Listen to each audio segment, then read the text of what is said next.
தான் ஸ்டே பண்ணி. ஏன்னா எனக்கு தெரிஞ்ச 8000 3000 கட்டி படிச்சுட்டு ரூம் வாடகை இந்த சாப்பாடு எல்லாம் சேர்த்து மாதம் ஒரு 7000 வந்து செலவு பண்ணுறாங்க.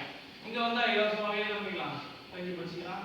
அது நான் சாப்பாடு சமைச்சு விட அது எல்லா ஃபெசிலிட்டியும் கேஸு எல்லாம் அடுப்பெல்லாம் ரெடி பண்ணி கொடுத்துருவோம். அதை பயன்படுத்தியது ஆள் இல்லை. இதனால என்னுடைய முயற்சி வந்து மிகப்பெரியது. இந்த பிறவியில் வந்து நான் ஏதாவது ஒன்று செய்யணும். அதான் அந்த பிரபஞ்சத்துடைய எப்படி சொல்றது நிபந்தனையா அதுன்னா அவருடைய இது சொல்லுவாங்க வாக்கு கொடுக்கு நான் இங்கே செய்யணும்னு சொல்லி ஏன்னா ஒவ்வொருத்தரும் ஒரு டாஸ்க் கொடுத்துருப்பாங்க. இந்த இது தான் ஒருத்தர் வாதியாக போகணும், ஒருத்தர் நான் பொருளாதார போகணும், ஒருத்தர் சுகாதார போகணும், ஒருத்தர் நான் இன்ஜினியராக போகணும், ஒருத்தர் லைஃபாக போகணும், ஒருத்தர் சிசிபியாக போகணும், போகணும். இந்த பிரபஞ்சத்துடைய அதுக்கு அது எதுவும் எல்லாம் அது மாதிரி எனக்கு கொடுத்த டாஸ்க்கு இந்த மாணவர்களுக்கு ஏதாவது முடியாத மாணவர்களுக்கு எல்லாம் உதவி செய்யணும்னு சொல்லிட்டு தான் எனக்கு அதை சிறப்பாக இந்த வேலையை நான் செஞ்சுக்கிட்டேன். அது முன்னுதாரணம் இந்த பயிற்சி தான். நான் சாதாரணமாக இருக்கிறேன் வந்து சாதாரண ஒரு ஏழு இன்னைக்கு 25 இடத்துக்கு நான் போயிருக்கிறாங்க. சீஃப் கெஸ்டாக நடத்திருக்கிறாங்க. நான் போயிட்டு எல்லா இடத்துலையும் நம்ம கூப்பிடுவோம். மேக்ஸிமம் ஒரு சிறப்பு நிகழ்ச்சி எல்லாருமே சிறப்பு கூப்பிடுவாங்க. இப்போ அறிவியல் மாவட்ட எழுத்தாளர் சங்கம் ஆரம்பிச்சாங்க, பொருளாதாரம் கொடுத்துருக்காங்க. ஏன்னா அந்த பிரபஞ்சம் என்னை பார்த்துட்டு இருக்கு. அது உங்களுக்கு இந்த மக்களுக்கு மாணவர்களுக்கு இருந்தது இல்லையோ அந்த பிரபஞ்சம் கடவுள் பார்த்துக்க எனக்கு கிடையாது. ஆனால் பிரபஞ்ச சக்தியை நான் நம்புவேன். பிரபஞ்சமா இது பிரபஞ்சமா சொல்லுங்க பார்ப்போம். சொல்லு சத்யா, பிரபஞ்சம்னா நிலமலை காத்து முக்கியம்னா சூரியன். அது திருவள்ளுவர் அகரமுதலாயத்தில் ஆதிபவன் முதற்கே உலகம். ஆதிபவன் கடவுள் சொல்லல, யார் சொல்றாங்க? சூரியன் தான் உலகத்துக்கு முதன்மையானது. சூரியன் எல்லாம் எதுவுமே இல்லை. நம்ம அந்த காலத்துல என்ன பண்ணோம், நீர் நிலம் காப்பாம சூரியன் தான் என்ன பண்ணோம், வணங்கிட்டு இருந்தோம். இப்போ என்ன பண்ணோம், ஒரு கல்லை வச்சு அது பட்டை வச்சு சக்தியெல்லாம் கொடுத்து இதே சொல்ற மாதிரி ஒரு டாக்டர் என்ன பண்ண ஒரு இயற்கை அதிகாரமா மாத்து நான் கோயில் உள்ள போய் அர்ச்சனை பண்ண சொல்லு அப்படின்னா முடியாது. அந்த கடவுளால் இன்னைக்கு வயநாட்டில் இருந்தாங்க. ஐயப்பன் இருக்கிறாரு, சக்தி வாய்ந்த கடவுள், இந்தியாவின் முதன்மை கடவுள். ராமருக்கு அடுத்தபடியா இல்லை அடுத்தது ஐயப்பன் தான் ஃபர்ஸ்ட் எனக்கு தெரியல. அவரால் என்ன பண்ணல, மயாதி மக்களை காப்பாற்ற முடியல. அதெல்லாம் பிரபஞ்சங்கிறது இப்போ நீங்க இங்க இருக்கீங்க, இங்க வந்துருக்கீங்க அப்படின்னா அது பிரபஞ்சத்துடைய ஆற்றல் சக்தி. நினைச்சு பார்த்துருக்கீங்களா? எங்கேயோ இருக்கிறவங்களுக்கு இந்த பிரபஞ்சம் ஒவ்வொருத்தவங்களையும் சாதாரண சந்திக்க கூடாது. ஒருத்தவங்க நீங்க சந்திக்கிறீங்க அப்படின்னா அவங்களால கண்டிப்பா நன்மை ஏற்படணும் அப்படின்னா கண்டிப்பா தீமை ஏற்படுறதே ஒண்ணுதான். ரோட்ல போறவங்களை பார்த்துக்குவோம், அது வேற. திடீர்னு பார்ப்பீங்க, ஒருத்தவங்களை மீட் பண்ணுவீங்க, பேசுறது யதார்த்தமா பேசுவீங்க. அவங்க என்ன பண்ணலாம், அவங்களுக்கு நல்ல லைஃப் ஏற்படுத்தி கொடுக்குறாங்க. உங்களை தீய வழியில கூட கொண்டு போகலாம், உங்களை கெடுத்து கொடுக்கலாம். நட்பு நல்லா சொல்லி ஏமாத்தல சில பேர். நல்ல நட்பு என்ன பண்ணுவான், படிக்கிறதுக்கு உதவி பண்ணுவான். சில பேர் என்ன பண்ணுவான், போய் படிக்கூடாம அதனால இந்த பிரபஞ்சத்தை நான் நம்புறேன். அதே மாதிரி நீங்களும் நான் போட்டுக்கிறதுக்கு சின்சியரா படிங்க.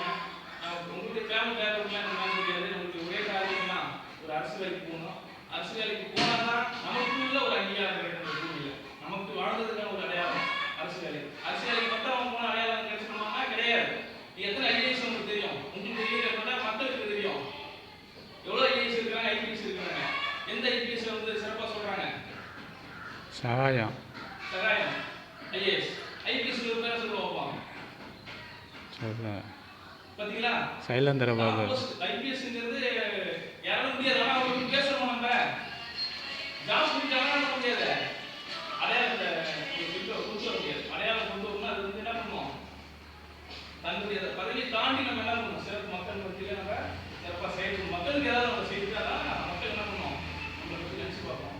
இப்போ முக ஸ்டாலின் இருக்காரு, கலைஞர் ஐயா இருக்காரு. இதுல 2 பேரும் யாரு அதிகம் ஃபேமஸா பேசுவாங்க? கலைஞர் தான் பேசுவாங்க. ஏன்னா ஒரு பேச்சாற்றல், அடுத்ததுனா அவருடைய கவிதை புனையும் திறன், அவர் ஒவ்வொன்றுக்கும் அவங்க அரசியல் பிடிக்காது. இருந்தாலும் அந்த அவங்க திறனை நம்ம பாராட்டுறோம். இன்னும் 1000 வருஷம் போனாலும் கலைஞருடைய பேரை யாராலும் இருக்க முடியாது. ஜெயலலிதா பேர் இருக்குமா, எம்ஜிஆர் பேர் இருக்குமாங்கிறது எனக்கு தெரியாது. ஆனால் கலைஞருக்கு ஒரு பெரிய திறமை, திருக்குறளுக்கு குறை எழுதியிருக்காரு, இன்னமும் எவ்வளோ புத்தகங்களாக எழுதுகிறார். அதுதான் நிற்கும் அடையாளம். முதலமைச்சராக இருக்கிறது முக்கியம் இல்லை, கலைஞருக்கு ஒரு அடையாளம் ஏற்படுத்திருக்காருல்ல. முதலமைச்சராக இருந்தாங்க ஒரு 10 வருஷம் 5 வருஷம் நம்ம என்ன பண்ணிருப்போம், பேசிட்டு பண்ணுறது பேசி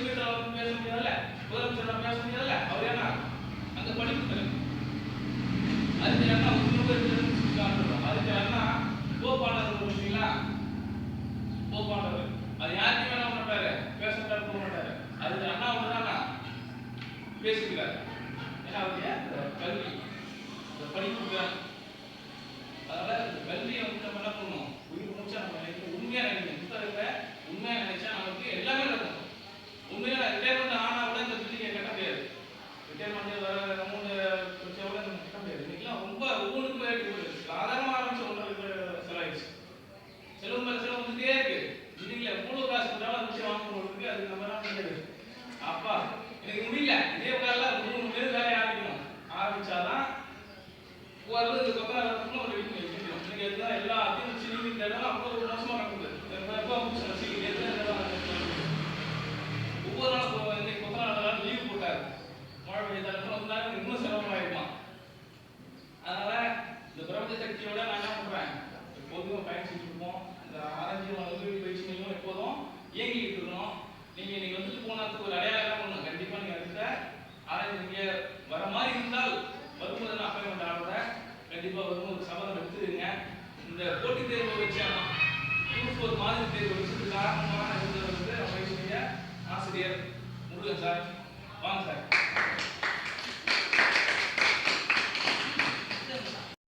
பிரைஸ் அறிவிப்போம்.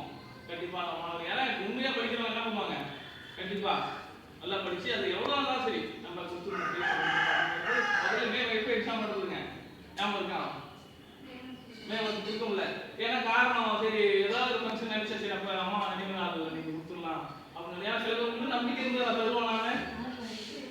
நான் அந்த ப்ரைஸ் கொடுக்கணும் நம்பிக்கை இருந்ததா இருந்தா உங்களுக்கு மேடம் கண்டிப்பாக இருந்துச்சா?